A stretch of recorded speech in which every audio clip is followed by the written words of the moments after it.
Good morning and welcome to Troy University. I'm Judson Edwards. I'm Dean of the Sorrell College of Business, and I appreciate you coming here today to hear from Mr. Jason Riley, who is our featured speaker in the Manuel H. Johnson Center for Political Economy Speaker Series.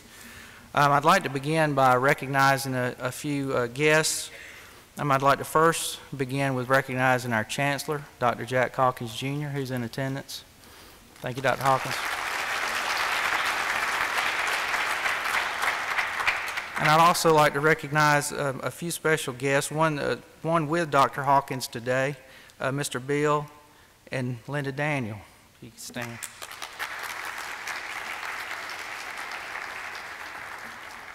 I'd also like to recognize Mr. Adam Kissel with the Charles Koch Foundation.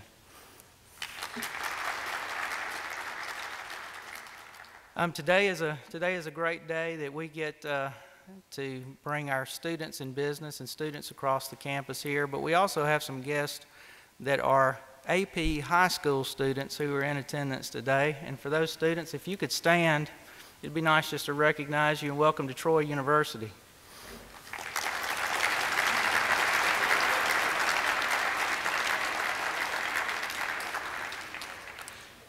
Our speaker today is Mr. Jason Riley. He's a senior fellow at the Manhattan Institute and a columnist for the Wall Street Journal, where he's worked for more than 20 years writing opinion pieces on politics, economics, education, immigration, and race, among other subjects. He's also a commentator for Fox News, where he's appeared for more than a decade, and a frequent public speaker. After joining the Journal in 1994, he was named a senior editorial page writer in 2000 and a member of the editorial board in 2005. In 2008, he published Let Them In, which argues for a more free market-oriented U.S. immigration policy. His second book, Please Stop Helping Us, which is about the track record of government efforts to help the black underclass, was published in 2014. He joined the Manhattan Institute in 2015. Born in Buffalo, New York, Mr. Riley earned a bachelor's degree in English from the State University of New York at Buffalo, where he also had a minor in economics. He's also worked for USA Today and the Buffalo News. He lives in suburban New York City with his wife and 3 children. Please welcome Mr. Jason Riley.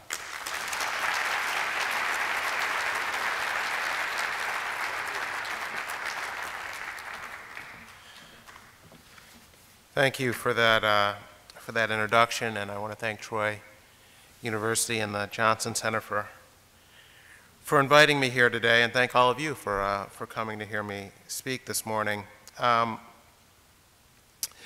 still in the first couple months of a new year, and it's a very important year in civil rights history because 2015 marks the 50th anniversary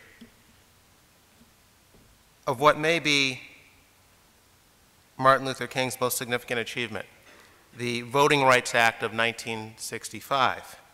Last year, we celebrated the 50th anniversary of the 1964 Civil Rights Act, which outlawed discrimination based on race or gender and religion and gave blacks access to jobs and schools and public facilities that previously had been closed off to them. But access to the voting booth, access to the ballot, was still, of course, a challenge for blacks, particularly here in the South. President Lincoln said we're a government of the people, by the people, and for the people, but that's only true if all the people can register and vote. The ability to vote is what protects all the other freedoms that we enjoy in this country, and it's how we hold our elected officials responsible for the decisions they make. So after the civil rights had passed, Dr. King pressed for a Voting Rights Act too, and 50 years ago this summer, President Johnson signed it into law, and it's been a huge success. Just to give you a sense of how successful the Voting Rights Act has been, in 1964, the year before it passed, fewer than 7% of blacks in the state of Mississippi were registered to vote, the lowest percentage of anywhere in the South. But by 1966, just 1 year after the Voting Rights Act passed, the black voter registration rate in Mississippi had climbed to 60%, the highest in the South. And Mississippi was no outlier. In Georgia, it went from 19% to 51% over the same period. In fact, in every southern state, the gains were striking. Today, black voter registration in the South, where most blacks still live, is higher than it is in other parts of the country. And in 2012, the last presidential election year, the black voter turnout rate in America was higher than the white voter turnout rate for the first time in US history. That's how significant the Voting Rights Act has been. Along with the Civil Rights Act, it represented the culmination of a civil rights movement, a modern day civil rights movement, that is. And what I wanted to talk about for a few minutes is what has happened in the wake of these civil rights victories, in terms of black culture, in terms of black behavior, and so forth. What has risen from the ruins of Jim Crow in terms of policies aimed at blacks in general and at the black underclass in particular? Where has there been progress? Where has there been retrogression? What's working? What's not working? And how much of what's not working can be blamed on residual racism? Thomas Sowell, a black economist at Stanford, and one of the people I dedicated my book to, once said that some books you write for pleasure and other books you write out of a sense of duty, because there are things that need to be said and other people who have better sense than to say them out loud. This book falls into the latter category for me. When I started out as a journalist 20 years ago, I had no expectation of focusing on race-related topics per se.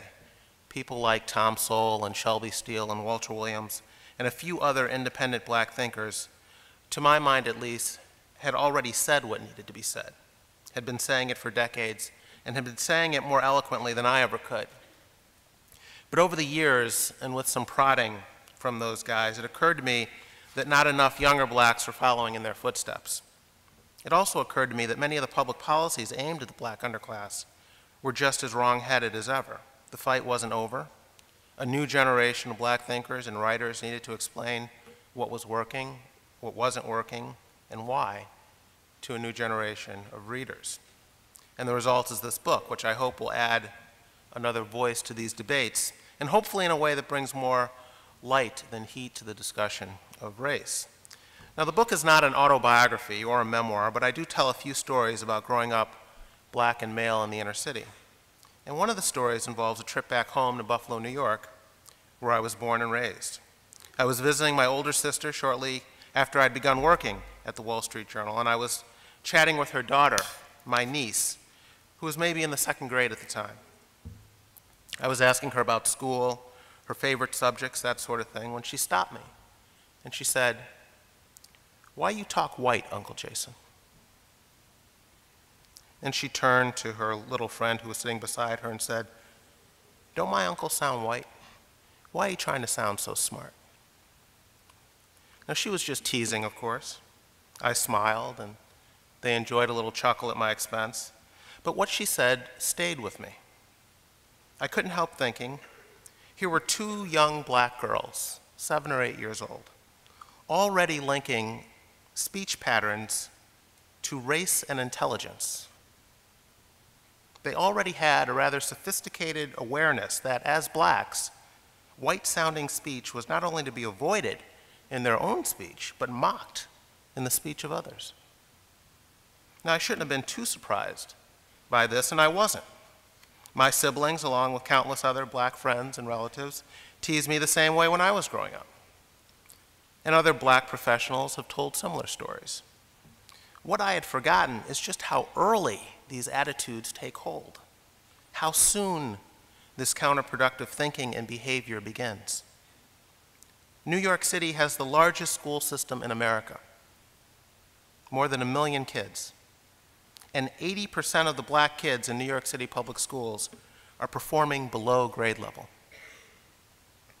And a big part of the problem is a black subculture that rejects attitudes and behaviors that are conducive to academic success. Black kids read half as many books and watch twice as much television as their white counterparts, for example. In other words, a big part of the problem is a culture that produces little black girls and boys who are already worried about acting and sounding white by the time they are in second grade.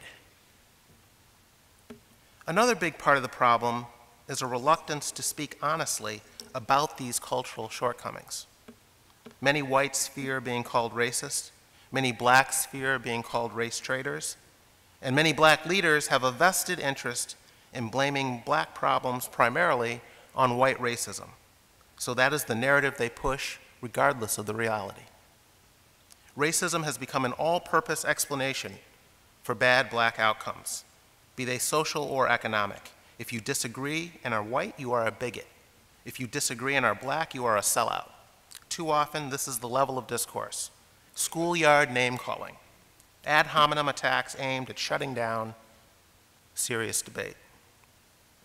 The shooting death of a young black man by a white police officer in Ferguson, Missouri last year touched off a national discussion about everything except the aberrant behavior of so many young black men that results in such frequent encounters with police. We talked about racial prejudice, poverty, unemployment, profiling, tensions between law enforcement and poor black communities, and so forth. Rarely did you hear any discussion of black crime rates. Homicide is the leading cause of death for young black men in the U.S. And around 90% of the perpetrators are also black. Yet for months, we had protesters running around the country pretending that our morgues are full of young black men, not because other blacks are shooting them, which is the reality and the norm, but because cops are shooting them, which is rare and the exception. Around 98% of black shooting deaths in this country do not involve the police. In fact, a cop is 6 times more likely to be shot by someone black than the opposite. The protesters were pushing a false anti-cop narrative, and everyone from the president on down played along. Any candid debate on race and the criminal justice system in this country would have to start with the fact that blacks commit an astoundingly disproportionate number of crimes. Blacks are about 13% of the population, yet between 1976 and 2005, they committed more than half of all murders in the U.S., an absolute majority. The black arrest rate for most offenses, robbery, aggravated assault, property crimes, even white-collar crimes, is 2 to 3 times their representation in the population. So long as blacks are committing such an outsized amount of crime, young black men will be viewed suspiciously by blacks and whites alike. And tensions between the police and crime-ridden communities will persist. The U.S. criminal justice system is a reflection of this reality, not its cause. If we want to change negative perceptions of young black men, we must change the behavior that is driving those perceptions. But pointing this out has become almost taboo. How can we even begin to address a problem if we won't discuss it honestly? Some people want to blame these outcomes on racial animus and poverty. But back in the 1940s and 50s, when racial discrimination was rampant and legal, and black poverty was much higher than today, the black crime rate was lower than today. Some want to blame these outcomes on systemic racism, but blacks have long been a part of running that system. Black crime rates spiked in the 1970s and 80s in cities such as Cleveland, Detroit, Chicago, and Philadelphia, under black mayors and black police chiefs, black council members, black school superintendents, and so forth. Some of the most violent cities in the U.S. today are run by blacks.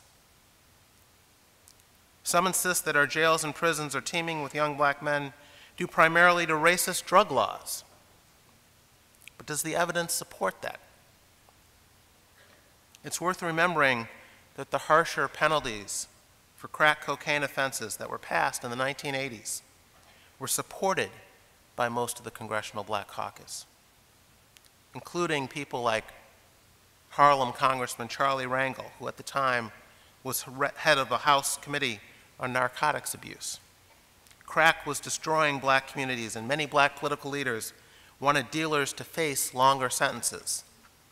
In other words, it was black lawmakers in Washington who led the effort to impose tougher drug laws, a fact that is often conveniently omitted by critics today. When these laws passed, even the opponents in Congress didn't claim that they were racist. Those charges came later, as the racial impact of the laws became apparent. What's lost in the discussion, however, is whether these laws leave law-abiding blacks better off. Do you make life harder or easier in the ghetto by sending the thugs home sooner rather than later? Some would have us deny what black ghetto residents know to be the truth. These communities aren't dangerous because of racist cops or drugs or judges or sentencing guidelines. These communities are not dangerous because the Ku Klux Klan is driving around shooting them up. These communities are dangerous mainly due to black criminals preying on black victims.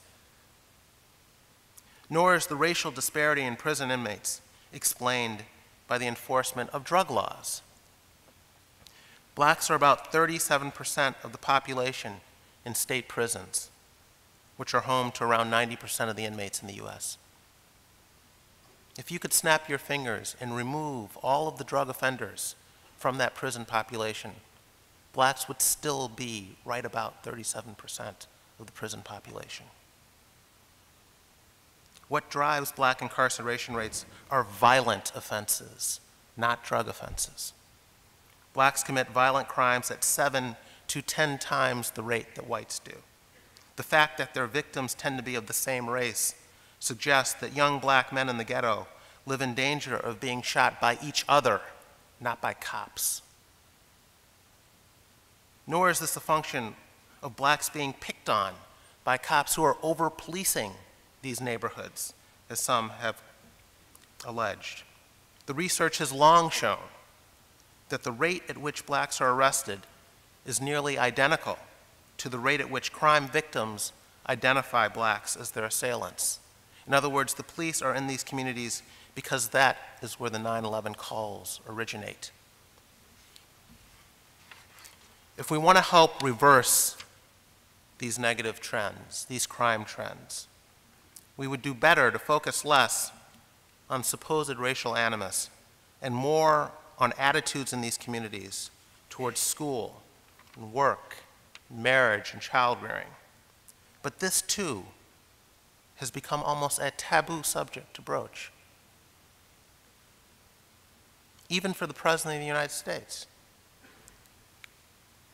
Since becoming president, Barack Obama has spoken on a number of occasions about the breakdown of the black family and its larger social implications.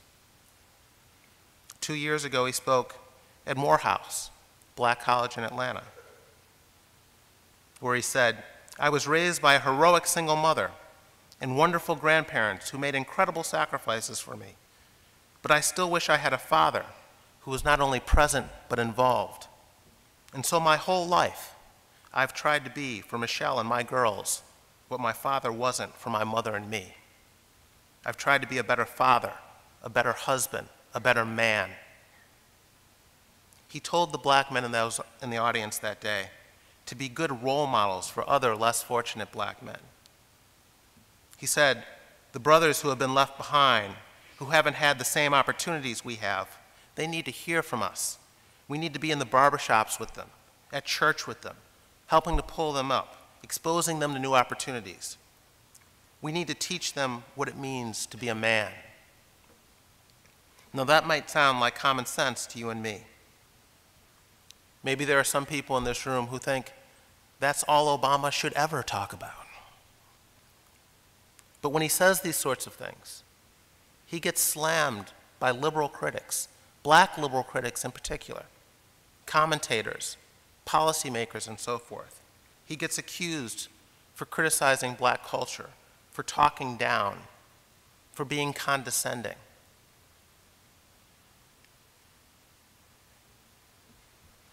And for letting whites off the hook. But the facts are on Obama's side.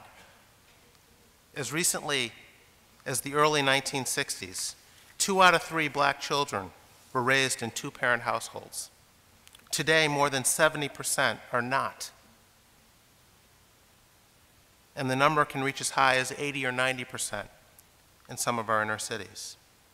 For decades, studies have shown that the likelihood of teen pregnancy, drug abuse, dropping out of school, and many other bad social outcomes increases dramatically when fathers aren't around. One of the most comprehensive studies ever done about this concluded that boys without a father were 68% more likely to be incarcerated than boys with a father.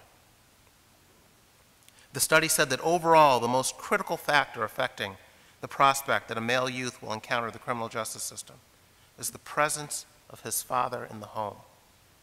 All other factors, including family income, are much less important, said the study.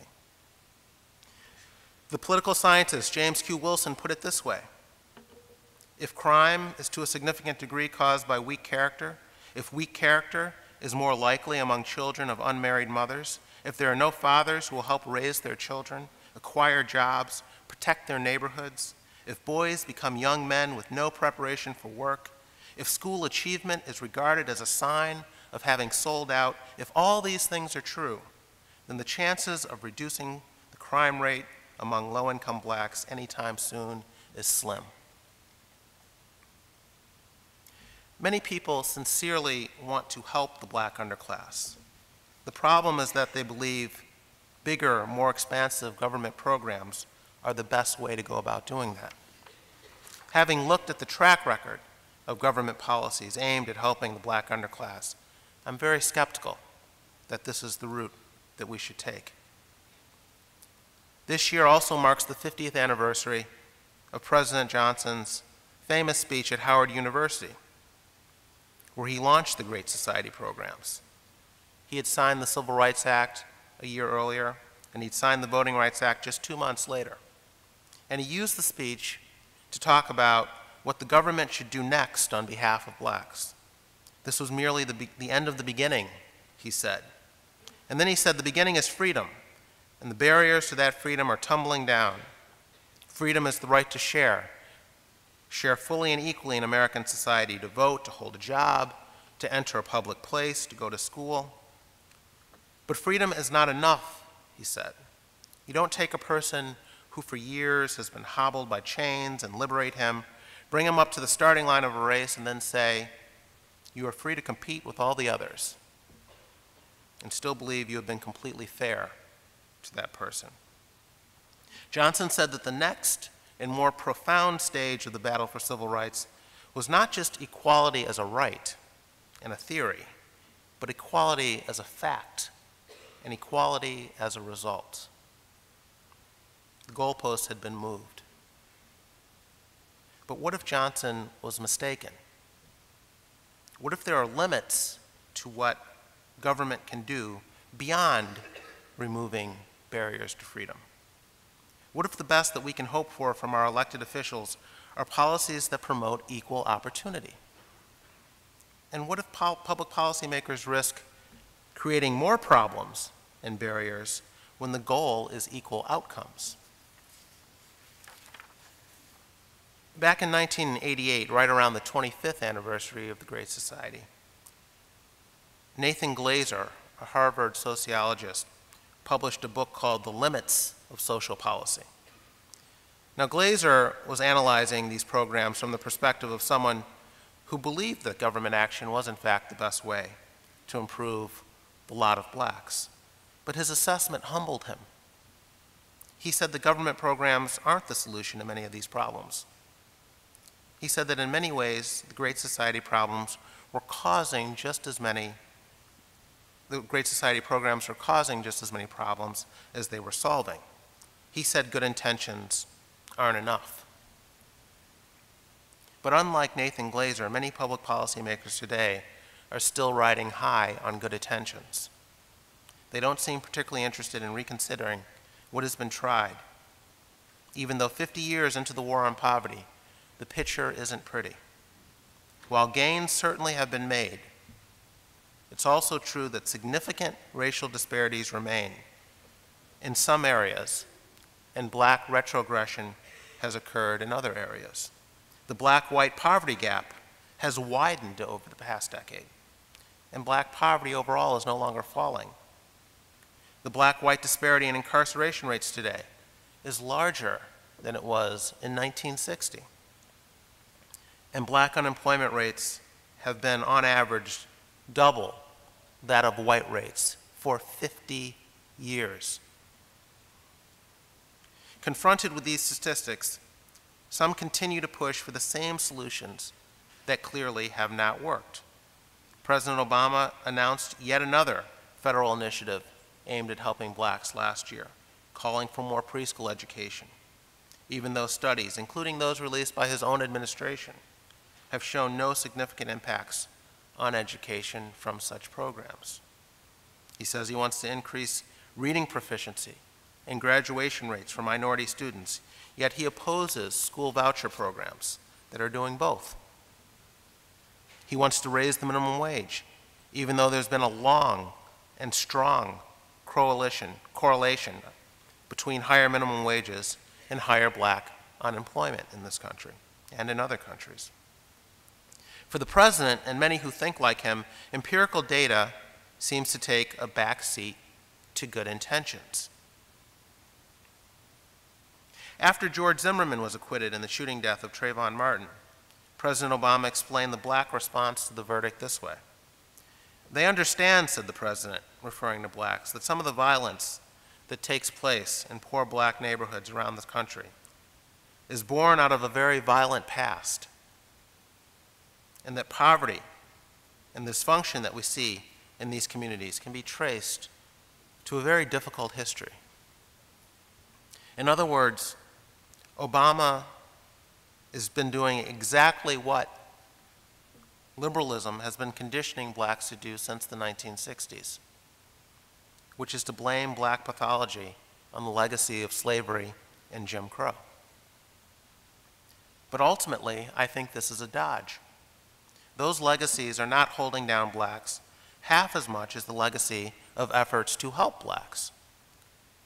This sentimental support has turned underprivileged blacks into playthings for intellectuals and politicians who care much more about clearing their conscience or winning votes than they do in advocating behaviors and attitudes that have allowed other groups to get ahead.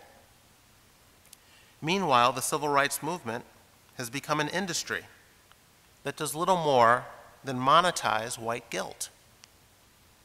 Martin Luther King and his contemporaries demanded black self-improvement despite the abundant and overt racism of their day.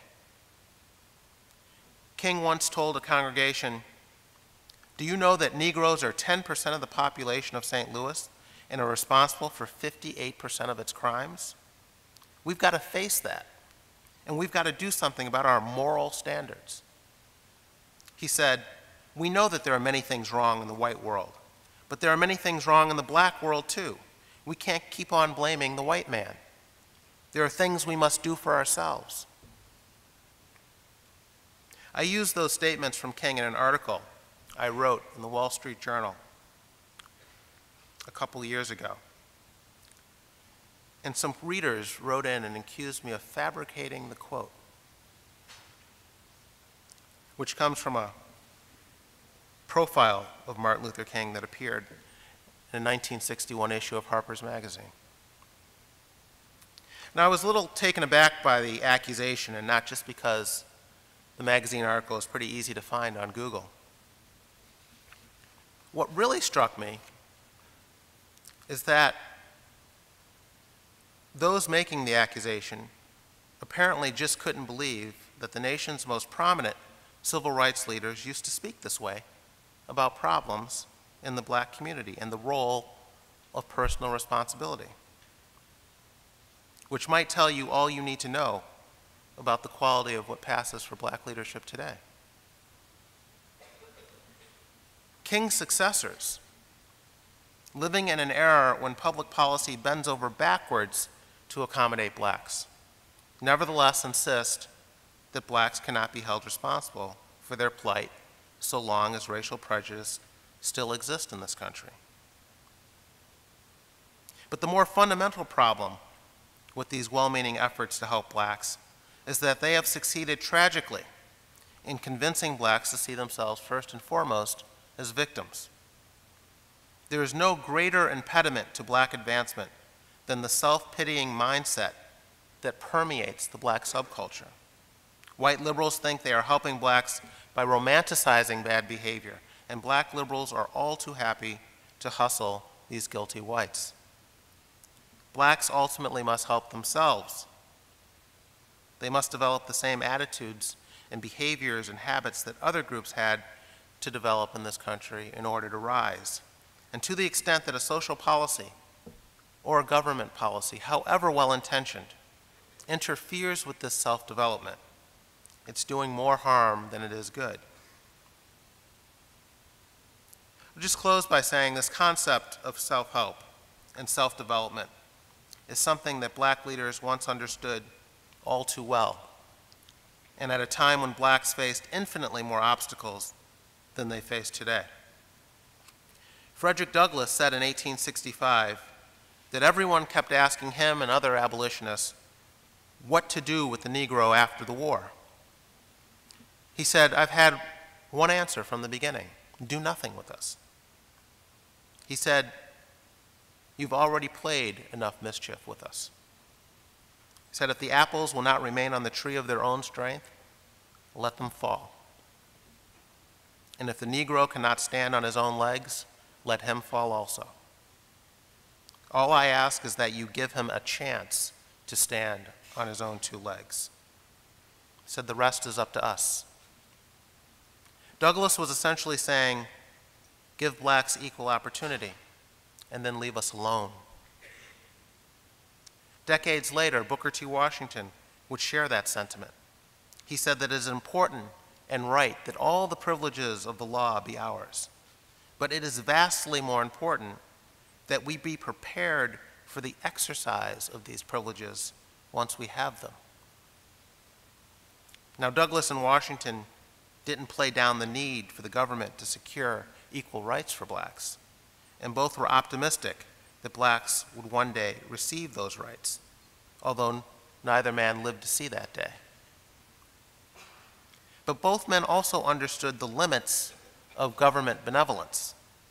Blacks would have to ready themselves to meet the far bigger challenge of being in a position to take advantage of these opportunities once equal rights had been secured.